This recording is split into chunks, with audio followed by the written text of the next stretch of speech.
Version 1.11 introduces data quality as code. This feature allows you to decentralize where you manage data quality test logic, enabling tests to be performed outside the platform while reporting results back to the platform, providing a centralized view. There are a couple aspects to this feature that we'll illustrate.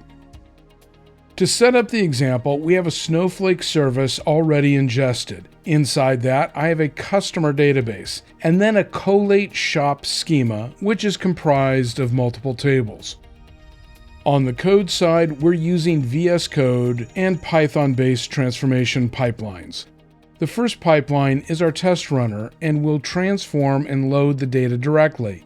The second will extract the data, transform it, validate it, and then load it. The difference here is that if any defined test case fails, it acts as a circuit breaker, preventing bad data from being loaded into the table.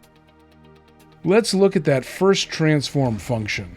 What we're doing is taking data from our customer and orders tables, aggregating them, and loading the result into a customer lifetime value table.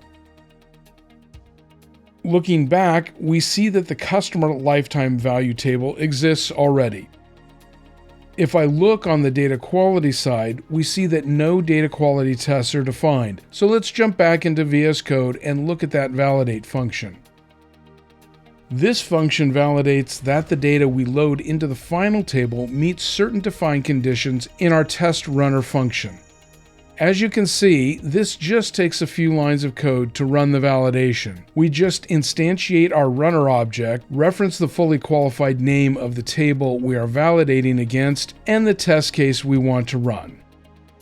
With that configured, we'll execute the data quality test. We see that our validation is completed and run as expected. One data quality test failed and one succeeded. This was the correct result for the scenario we established. This allowed us to directly capture the results of the transformation pipeline and then perform whatever tasks we are interested in. This information is also pushed back directly, and we can see it in the user interface. You see that the incident alert is showing up on that table. Remember, the failed quality test. Down here, we see those test case results that were pushed back. Now we click on it and explore what was happening and the reason for the failure. Then, in the Overview tab, we'll have additional information about what is passing or failing.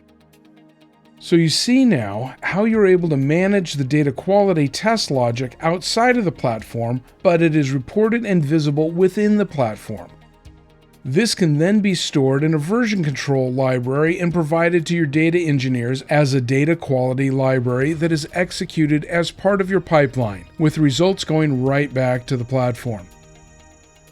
Back in VS Code, let's look at our second scenario, runtime validation. As mentioned earlier, this acts as a circuit breaker if data fails the data quality tests.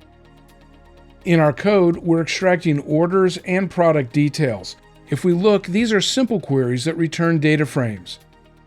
Looking at our transform product performance function, we're basically just merging data from orders and product details, performing some aggregations, and returning the results as a data frame. Then we have the validate and load steps, and that is where we come into play. Instead of defining a test runner this time, we're defining a data frame validator. This is the same logic as before. We're adding the test to our validator, which in turn will call the run method, which will execute the data quality test.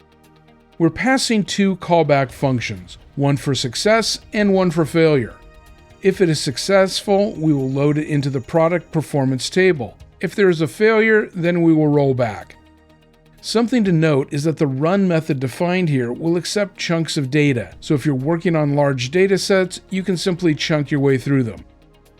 Like with our previous example, we can write these results back to a specific table. You'll note that we have the product performance table here, but there are no data quality test results.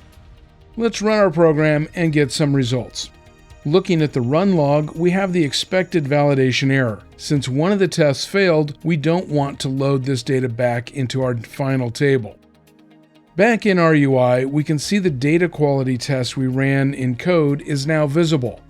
We can explore deeper and see that it failed because the minimum value is below 0, in this case, minus 521.12. We also see that an incident has been opened, and the incident icon appears at the top. In the Overview tab, we will also have information about which quality tests are passing and which are failing. With data quality as code, the landscape for centrally managing your data ecosystem has gotten even more inclusive. Come try it for yourself.